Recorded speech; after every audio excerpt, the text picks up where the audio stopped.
শুভশ্রী আবারও একসাথে বসেছে। ইয়েস বন্ধুরা, দেব শুভশ্রী আবারও একসাথে বসে রোগড়ে দিয়েছে ব্যান্ড কালচারকে।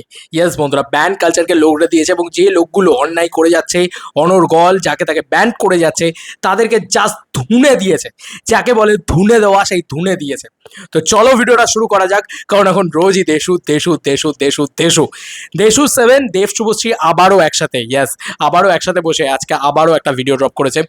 আরে কি করছো তোমরা? কি পাগল করে দেবে তো মানুষকে?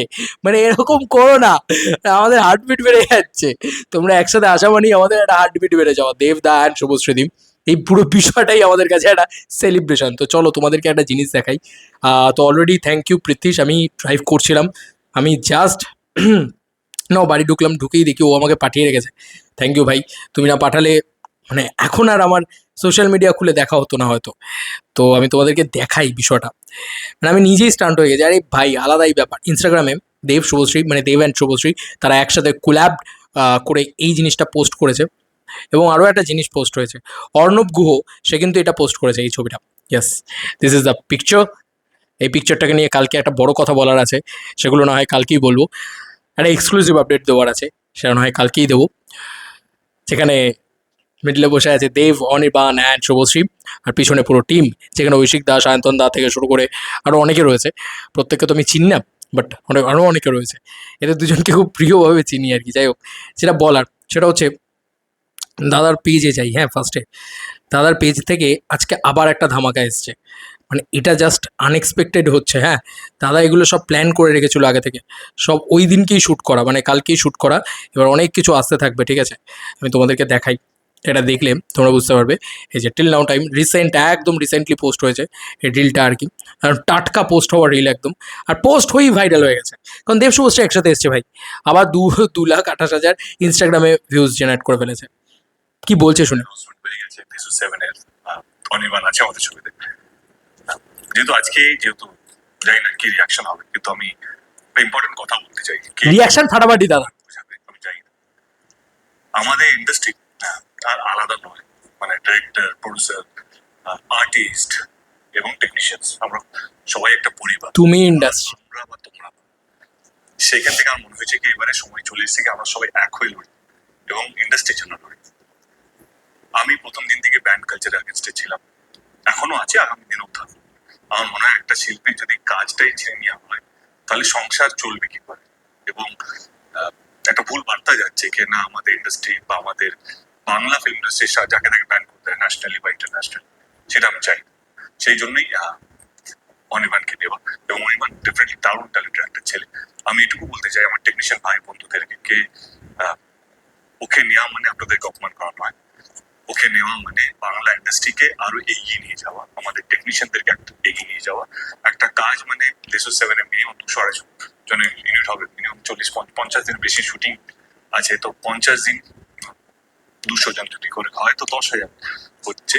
এবং আমার মনে হয় অনেক প্রডিউসার আছে যারা অনির্বাণের সাথে কাজ করতে চায়, বিকজ অফ ইস ব্যান্ড যেন অনেকে কাজ করতে পারছে না, বা অনেক ডাইরেক্টর ব্যান্ড হয়ে আছে, বা অনেক আর অন্যান্য শিল্পীরাও ব্যান্ড হয়ে আছে। আমি আজকে সবাইকে রিকোয়েস্ট করবো কি সবারই উপরে যে ব্যান্ডটা আছে সেগুলো যেন তুলে নেওয়া হোক। এবং যে ডিরেক্টর তারা যদি প্রডিউসার পায় তো প্লিজ আপনারা শুটিং করুন। আমার মনে হয় প্রত্যেক কটা টেকনিশিয়ান আপনাদেরকে সহযোগিতা করবে, প্রত্যেক কটা আর্টিস্ট আপনাদেরকে সহযোগিতা করবে। এবং যে আর্টিস্টগুলো আছে তাদের কাছে যদি ভালো ডিরেক্টর বা ভালো প্রডিউসার থাকে তো প্লিজ আপনারা শুটিং করুন। কারণ আমার মনে হয় কি এবারে সময় চলে এসেছে আওয়াজ তোলার। এবং ঝড় উঠে গেছে। না করে থাকবো, আমার মনে হয় কি ভয় পাওয়ার কারণ নেই। এবং সবাই যেন সুস্থ পরিবেশ তৈরি করতে পারি এবং সুস্থভাবে আমরা সবাই যেন কাজ করতে পারি, এইটাই চেষ্টা। এবং যারা নেগেটিভলি ছড়ানোর চেষ্টা করছে তাদেরকে বলুন কি প্লিজ মানে আপনার যে পাওয়ারটা আছে সেটা দিয়ে কাজ বাড়ান, কাজ কমিয়ে বা কাজ করে ইতিহাস আপনাকে মনে রাখবে। এই ইন্ডাস্ট্রি হয়তো এগোতে পারত, রোগড়ে দিচ্ছে একদম। সিদ্ধান্তের জন্য ইন্ডাস্ট্রি এগোতে পারছে না। আমার চেষ্টা কিভাবে ইন্ডাস্ট্রি হবে, কিভাবে বাংলা ছবি আরো ভালো হবে, কিভাবে আমরা একটা সুস্থ পরিবেশ যেখানে কেউ কাউকে গায়ের জোরে ব্যান করতে পারবে না, এই পরিবেশটা তৈরি করবে। যদি আপনাদের মনে হয় আমি ঠিক তাহলে আমি ঠিক, যদি আপনাদের মনে হয় ভুল তাহলে আমার কিছু বলার নেই। তাহলে না, তুমি ভুল নয়। এই ব্যান্ড কালচারটা যাতে ইতিহাসে না যায় তাই জন্য আমাদেরকে অনেক রকম পদক্ষেপ নিতে হবে। এবং আমাদেরকেই তো আমাদেরকে বাইরে থেকে কেউ আসবে। হ্যাঁ, আর আমাদের ইন্ডাস্ট্রিকে বড় করার জন্য এটা আহ, ব্যবসাটাকে আরো বড় করার জন্য, ইন্ডাস্ট্রির নামকে আরো বড় জায়গায় নিয়ে যাওয়ার জন্য আমি শুধু এটুকুই বলতে চাই যে একজন আর্টিস্ট বা একজন ডিরেক্টর বা একজন টেকনিশিয়ানকে ব্যান করা মানে একটা পুরো কাজকে ব্যান করা। তো আমার মনে হয় আমাদের সকলে মিলে আমরা বসে শুধুমাত্র এই প্ল্যানিং এর মধ্যেই থাকা উচিত যে আরো অনেক বেশি কাজ কিভাবে আমরা করব, আরো অনেক বেশি আর্টিস্টদেরকে সুযোগ কিভাবে দেব, আরো অনেক বেশি ডিরেক্টরসদের কিভাবে আনবো, আরো প্রডিউসারদের কিভাবে আনবো। সেই প্ল্যানিং গুলো অনেক বেশি হওয়া উচিত। এটার থেকে আমার মনে হয় আমরা পজিটিভ থটে কেউই এগোই। কথার কথা মানে যদি কোনো আর্টিস্ট ব্যান করার পর যদি ডিপ্রেশন গিয়ে যদি সুসাইড করে, দায়িত্ব কার? আমাদেরই তো। মানে যে যোগ্যতা ছিল, এবং আর্টিস্টের তো বয়স আছে, মানে যে কোনো শিল্পী, হিরো হোক হিরোইন, তাদের তো একটা বয়স থাকে, একটা ডিরেক্টর একটা বয়স থাকে তার অব্দি। তারপরে তো ট্যালেন্ট আস্তে আস্তে আস্তে আস্তে কমতে থাকে, বা বয়স থাকতে থাকতে সেই সময়টা চলে। তো আমার অনুরোধ সমস্ত মানুষকে, কোনো একটা মানুষকে নয়, সমস্ত মানুষকে যারা স্টেক হোল্ডার্স, আমি আবার বলছি এটা একটা ফ্যামিলি, যে এখানে technicians, artist, director, producer, very important factor, channels, সবাই খুব ইম্পর্টেন্ট। সবাই এখন একটা ফ্যামিলি। আমাদের চেষ্টা ব্যান্ড কালচারকে তুলে দেওয়া এবং সুস্থ পরিবেশ তৈরি করা। থ্যাংক ইউ, নমস্কার। দম থাকলে রক্ষে দেখা, এইবার এসেছে খেলা। বন্ধুরা, অনির্বাণকে নেওয়া হয়েছে। আমি তো এই ভিডিওটার আগেও ভিডিওটাও আমি সেটাই বানিয়েছিলাম, আর দাদা আজকে আবারও একটা ভিডিও ছেড়ে এটা প্রমাণ করে দিল যে দাদার উদ্দেশ্যটা কি। এবং দেব শুভশ্রী একসাথে এসে শুধু অনির্বাণের জন্য কথা বলেছে। এত লড়াই, এত কিছু কেন? বিকজ অফ ব্যান্ড কালচারকে তুলে দেওয়া, আর পুরো উপড়ে ফেলে দিয়েছে একদম। যারা অন্যায় করছে, যারা অন্যায়ভাবে ব্যান করে রেখেছিল, তাদেরকে এরকমভাবে ধরবে, উপড়ে ফেলে দেবে একদম দাদা। ঠিক আছে তো, দেখতে পাচ্ছি তো চোখের সামনে। দম থাকলে আটকে দেখা, টেকনিশিয়ান দাদার পক্ষে। ইচ অ্যান্ড এভরি টেকনিশিয়ান সবাই দাদার ছবি শ্যুট করবে। এবং একটা জিনিস জানতে পেরেছি, সেটা দেখে খুব ভালো লেগেছে। মানে আমি অবাক হয়ে যাই, 10,000 টেকনিশিয়ান কী করে কাজ করবে, কী বৃত্তান্ত। সকালবেলা খবরটাও করেছিলাম, আনন্দবাজার থেকে খবর হয়েছে।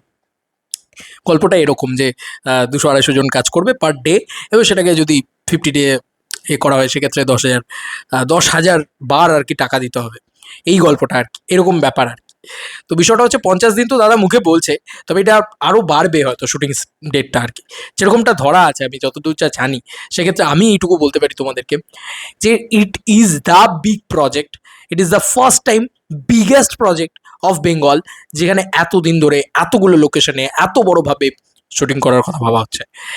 আচ্ছা, অনির্বাণকে আটকে দেখাক, এবার দেখ অনির্বাণকে নাকি ব্যান করে রাখবে। স্বয়ং মেগাস্টার নেমেছে, আরে এমপি নেমেছে ভাই। ওর যা পাওয়ার ভাই, তুমি ওই যে বললাম পকেটে পুরে রাখে যে কোনো কাউকে। নাম নিচ্ছি না আমি শুধু, এই জন্য নাম নেবো না আমি, শুধু এইটুকু হলো ভাই, পুরো ধাম চেপে দেবে একদম। ঠিক আছে তো ভাই, পুরো দুজনে মিলে এসে ঠুকেছে, দুজনে মিলে এসে সপাটে দিয়েছে একদম দেব শুভশ্রী। ব্যান্ড কালচারকে কিভাবে বন্ধ করে দিল, হ্যাঁ উঠিয়ে দিল জাস্ট। এটাকেই বলি, বারবার বলি, ইন্ডাস্ট্রিতে, এই ইন্ডাস্ট্রিতে কোনো যদি বাপ থেকে থাকে সেটা দেব। ঠিক আছে, আর দেশু যদি একসাথে হয়ে যায় না, সব খেয়ে দেয় ভাই, সব খেয়ে দেয়, দেবে আবার খেয়ে, দেখে নিও। তো যাই হোক, জাস্ট জাস্ট আমি বলবো, এরকম ধরলো, এরকম ছিঁড়লো, উপড়ালো, ফেলে দিল। যাই হোক, আর কিছু বলার নেই। দাদা লাভ ইউ, চুমু অনির্বাণদাকে নেওয়ার জন্যে। অনির্বাণদা কী যে বড় একজন অ্যাক্টর, সেটা তোমরা দেশু 7 দেখলে বুঝে যাবে। আমি এইটুকু বলে দিলাম, এইটুকু তোমরা বুঝে কী লেভেলে কাজ করেছে বা কী লেভেলে কাজ করতে পারে এই মানুষটা। আমরা সবাই জানিও, এতদিন ধরে দেখেছি সেটা। যাই হোক, দেশু 7 ভাই, একটা সিনেমা, যে সিনেমাটা নাকি 6 মাস বাদে আসবে, সেই সিনেমাটার এখন থেকে হাইপ দেখ, আলোচনা দেখ। একটা চ্যানেল পড়ে আছে সেই সিনেমাটাকে নিয়ে, দিস নাও টাইম। আজ অব্দি কোনো বাংলা চলচ্চিত্রে ঘটেছে এই ঘটনাটা? আরে ভাই চুপচাপ, ঠিকই বলেছে, তোমার কাছে যদি পাওয়ার থাকে তাহলে সেটাকে ভালো কাজে ব্যবহার করো, না রাদার খারাপ কাজে কারোর ক্ষতি করো না। এটাই হচ্ছে বিষয়। যাই হোক, আপাতত এই ভিডিওটাও ভাইরাল। ঠিক আছে তো, 1 ঘন্টার ভিতরে এসছে এটা। ফেসবুক, মানে ইউটিউবের কথা বলছি, ফেসবুকে তো দাদার পেজ থেকে মনে হয় 1 মিলিয়ন ভিউজ জেনারেট করে ফেলবে বোধ হয়। মানে দাদা এটা করে, মানে দাদার এটা হয়, আমি জানি না। মানে ওই জন্যই তো বললাম, মানে এই মানুষটা শুধু এমন নয় যে তার শুধু পাওয়ারটা পাবলিক, তার পাওয়ারটা হচ্ছে জনতা। ঠিক আছে, মানুষ তার পাওয়ার। যতগুলো টিকিট খুলেছে সব টিকিট সেল করে দিয়েছে, পুজোতে নাকি আসতে বারণ করেছিল এই মানুষটাকে। যাই হোক, তো একটু রিল সেকশনে যাবো ফেসবুকের, কত ভিউজ গেছে দেখি। ওই দেখো ফেসবুক থেকেও 2.5 লাখ ভিউজ হয়ে গেছে, ফেসবুক থেকেও 2.5 লাখ ভিউজ হয়ে গেছে বন্ধুরা। ইভেন আগের ভিডিওটাতে যেটাতে অনির্বাণের অ্যানাউন্সমেন্ট ওটাতে 3.8 মিলিয়ন ভিউজ হয়ে গেছে। Can you imagine that? বলেছি তো কোটিতে খেলা হবে, কোটিতে খেলা হবে। সিটি মারতে পারলে মারতাম ভাই। লাভ ইউ দেশু। অ্যান্ড ফাটিয়ে শুটিং করো, উড়িয়ে দাও বক্স অফিসে সব কিছু, ঝড় তুলে দাও, আর ইন্ডাস্ট্রিতে এরকম ধরনের ছবি নিয়ে আসো, কারণ এই ছবিগুলোই আবার এনে দিতে পারে আমাদের স্বর্ণযুগ। হতে পারে সেটা 30 কোটি, হতে পারে সেটা 40 কোটি, অনেক বড় কিছু। ঠিক আছে, যেখানে কথা বলবে কমার্শিয়ালিজম, যেখানে কথা বলবে মাস, ঠিক আছে, যেখানে কথা বলবে না শুধু অনলি কন্টেন্ট। ঠিক আছে, চলো আবার নতুন কোনো ভিডিওতে দেখা হবে, বাই।